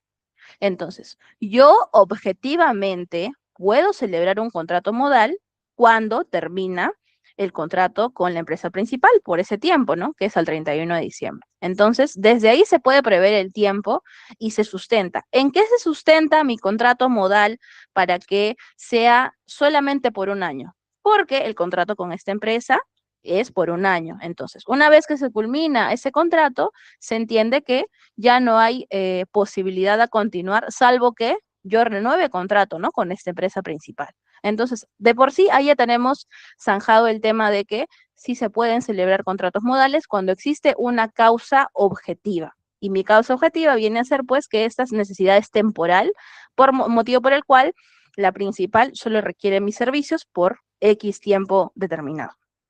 Ahora, ¿qué pasa en el caso de que vamos a suponer que por un motivo X ya no se decide continuar con este plazo que se tenía hasta un año, pero tú ya tienes tu contrato vigente? El contrato modal sí se puede terminar de manera arbitraria, pero requiere el pago de una indemnización, que es una remuneración y media por cada mes dejado de laborar hasta la fecha de vencimiento del contrato. Entonces, el trabajador por ningún motivo está obligado a renunciar. La renuncia es un acto voluntario y no puede ser impuesta por el empleador. Si el trabajador renuncia, pues simplemente solamente se le va a pagar hasta la fecha en que termina la relación laboral y no hay pago de indemnización, ¿no? Porque como digo, el pago de indemnización procede cuando el empleador de forma arbitraria decide terminar la relación laboral y sí corresponde, ¿no? Que se le pague una remuneración y media ordinaria mensual por cada mes dejado de laborar hasta que se vence el contrato. Hasta ahí con respecto a la renuncia. Si se despide, ya, como digo, tendríamos que asumir esto, pero el trabajador pues no va a renunciar si es que está bien informado, porque este es un acto voluntario. Y con respecto a las renovaciones, el hecho de no renovar contrato no es un despido. La no renovación de contrato implica que tanto empresa como trabajador conocen la fecha de vencimiento o la de término de la relación laboral. Entonces, que una empresa decida no renovar contrato no es un despido, salvo que el contrato esté desnaturalizado, ¿no? Desde el inicio, que haya sido un contrato fraudulento. Ahí sí, claro que sería, pues, al estar contrato desnaturalizado, sería un despido, el trabajador sería indeterminado y le correspondería el pago de una indemnización. Ahora, ¿qué puede hacer el empleador si es que ya no tiene, ya yendo a la segunda parte de tu pregunta, ¿qué puede hacer aquí el empleador si es que en esa región, provincia, distrito, no tiene a dónde trasladarlo? En primer lugar, el diálogo, siempre agotar la vía del diálogo con el trabajador. Si él está dispuesto a ser rotado a otro distrito, provincia, región, para continuar la relación laboral y de esta manera, pues, no estar sujeto al término arbitrario y al pago de una indemnización. Ahora, claro está que tendría que haber un acuerdo con el trabajador, ¿no? Porque también la norma señala que es un acto de hostilidad equiparable al despido, el traslado del trabajador a una dependencia, lugar distinto al que habitualmente presta sus servicios con ánimo de ocasionarle un perjuicio. Pero en el caso presentado por ti, no es con ánimo de ocasionarle un perjuicio, sino es con un ánimo de continuar la relación laboral. Y si por A o B no se llega a un acuerdo para el traslado, pues sería, tendrían que abordar otras vías, ¿no? Que el trabajador pueda solicitar una licencia con o sin goce de haber hasta que sea reubicado. Es válido también aplicar esto, pero no podemos aplicarlo de forma unilateral por parte de la empresa, una licencia sin goce de haber, ¿no? Tiene que haber un acuerdo. Para poder haber un acuerdo respecto a ello, porque vamos a suponer que este mes tal vez no tienes un lugar donde ubicarlo, entonces pueden pactar, se me ocurre, una licencia por este mes y en el siguiente mes ya vamos a poder reubicarte en otra sede, oficina, para continuar la relación laboral. Pero si es que el empleador opta abruptamente por terminar el vínculo, va a tener que asumir las consecuencias que están establecidas en la normativa, ¿no? Esos son los supuestos que se podrían presentar para lo que me has planteado, Ronaldo.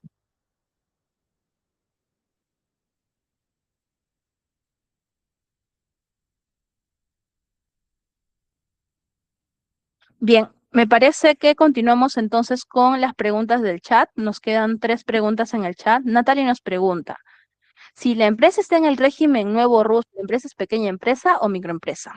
Bien, Natalie. El nuevo RUS no está vinculado al tema laboral. No hay que confundir el régimen MIPE tributario o estas denominaciones con el REMIPE, porque para saber si una empresa es micro o pequeña, el único registro que debemos evidenciar, observar, es el REMIPE, nada más. Así que de esta manera, una microempresa puede tener cualquier tipo de asociación, salvo las exclusiones que están establecidas también en la ley MIPE. Así que eso es lo que debes considerar. Solo haciendo la búsqueda en consulta REMIPE vas a tener la certeza si es que la empresa es micro o pequeña. Liliana nos pregunta, ¿cuánto le corresponde a un trabajador obtener de vacaciones al año si su pago mensual es de 1.130 soles? Depende, Liliana, de si es que está gozando las vacaciones 15 días o 30 días. Es que en realidad el pago equivale a la remuneración que el trabajador viene percibiendo habitualmente. Vamos a suponer que él gana 1.130 soles y y sale de vacaciones todo el mes de junio. Él va a descansar dependiendo si es micro o pequeña, 15 días si es micro pequeña y 30 días si es que es empresa del régimen general. Ese mes de junio tiene que recibir la remuneración que habitualmente viene percibiendo. Si son 1.130 soles, ganará 1.130 soles, salvo que esté percibiendo horas extra. Y para eso se aplican las reglas del tubo de la ley de STS, que es a donde nos remite el decreto legislativo 713, ¿no? Que nos vamos a la norma STS para saber, ¿no? En ese caso sí podría haber algún tipo de adicional si es que hay horas extras, se me ocurre, para el ejemplo. A ver, vamos a ver. Una cosa importante también para complementar, Liliana, es que la remuneración vacacional que percibe el trabajador se paga antes del inicio del goce. No es que se paga a fin de mes. Si yo voy a salir de vacaciones el primero de junio, el empleador tiene que garantizar que el pago de junio esté pagado antes de que él salga de vacaciones. Eso es lo que la norma señala, el decreto legislativo 713 y su reglamento. Vamos con la siguiente pregunta. Luana nos pregunta, ¿las prácticas preprofesionales son ilegales? Claro que sí, ya que me he encontrado con varios anuncios de este tipo. Sí, Luana, las prácticas preprofesionales ad honorem, es decir, que no tienen ningún pago de por medio, están totalmente prohibidas. De hecho, es infracción laboral que se esté dando este tipo de situaciones. Lo que comenta Luana es una situación o un escenario que es bastante común y poco denunciado en realidad.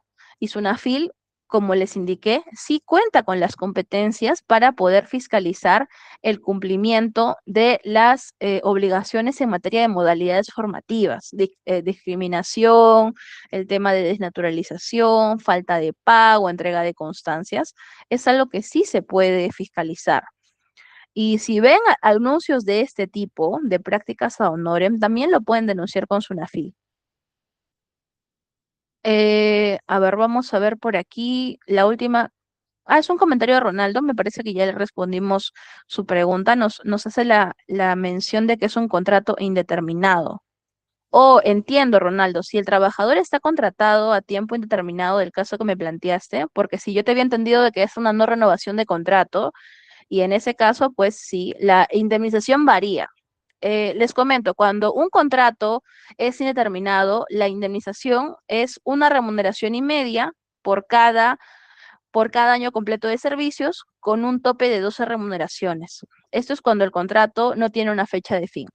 Pero si es una renovación, si es un contrato modal, que vamos a suponer que yo quiero que termine en julio, pero se vence recién en diciembre, ahí sí aplica que es una remuneración eh, y media ordinaria mensual por cada mes dejado laborar hasta la fecha de vencimiento del contrato, con el tope también. Entonces, la fórmula varía dependiendo de si el contrato es indeterminado o es un contrato modal. Varía el monto de la indemnización.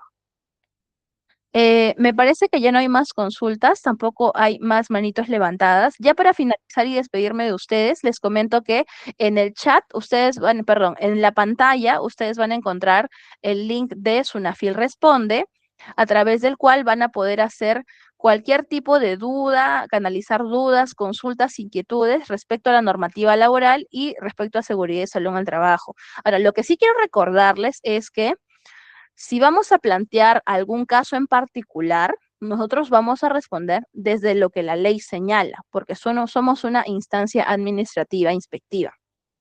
El tema de las interpretaciones de lo que una norma dice o tal vez lo que no dice, porque muchas veces hay vacíos legales en la normativa. Justamente de esos vacíos legales sí se encarga el mismo Ministerio de Trabajo, porque ellos sí tienen el poder para interpretar el alcance que va pues mucho más allá de lo que la norma dice. Nosotros como SUNAFIL sí tenemos un comité de criterios que se evalúan casos, bueno, se han estado hablando casos a raíz de lo que se ha venido presentando en las denuncias laborales y se han establecido determinados criterios. Entonces, si ustedes quieren revisar, por ejemplo, qué dice el comité de criterios de SUNAFIL, lo van a poder hacer a través del NIT SUNAFIL. Si quieren revisar qué dice el Tribunal de Fiscalización Laboral, también lo van a encontrar en el SUNAFIL porque tenemos precedentes de observancia obligatoria. Y si quieren hacer una consulta laboral, la van a poder hacer a través de Sunafil Responde, escaneando el código QR que tenemos en pantalla y en un plazo máximo de 2 días hábiles les va a estar llegando la respuesta por escrito a su correo electrónico que han consignado al momento de registrar su consulta laboral. Si desean hacer una consulta por teléfono, les dejo aquí en el chat nuestra central telefónica. Contamos con abogados que están atendiendo nuestra central 01390-2800, opción 1, para consultas laborales. Aquí lo estoy dejando en el chat. La opción 1 es para consultas laborales. Pueden hacer consultas laborales de seguridad y salud en el trabajo, derechos fundamentales, actos de hostilidad, hostigamiento sexual, accidentes de trabajo, discriminación, derechos colectivos. Todas las consultas que tengan respecto a alguna inquietud laboral la van a poder hacer también aquí en el número telefónico que estoy dejando en nuestro chat. Este teléfono está disponible de lunes a viernes de 8:30 de la mañana a 5:30 de la tarde para que ustedes también puedan acceder a esta plataforma, a este canal que tenemos para estar en contacto con los usuarios que pueden hacer consultas tanto del lado trabajador como también de la parte empleadora. Bien. Entonces, tienen a su disposición los canales para poder atender cualquier duda o inquietud. Y eso sería todo de mi parte. Muchas gracias por su atención.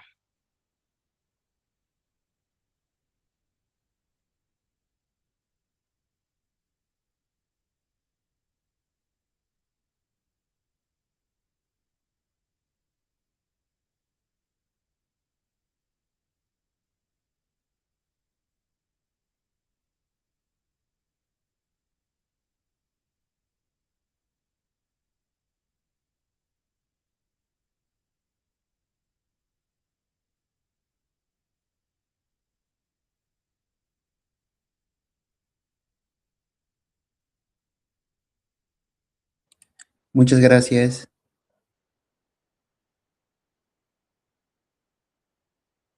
Gracias, que tengan muy buenos días.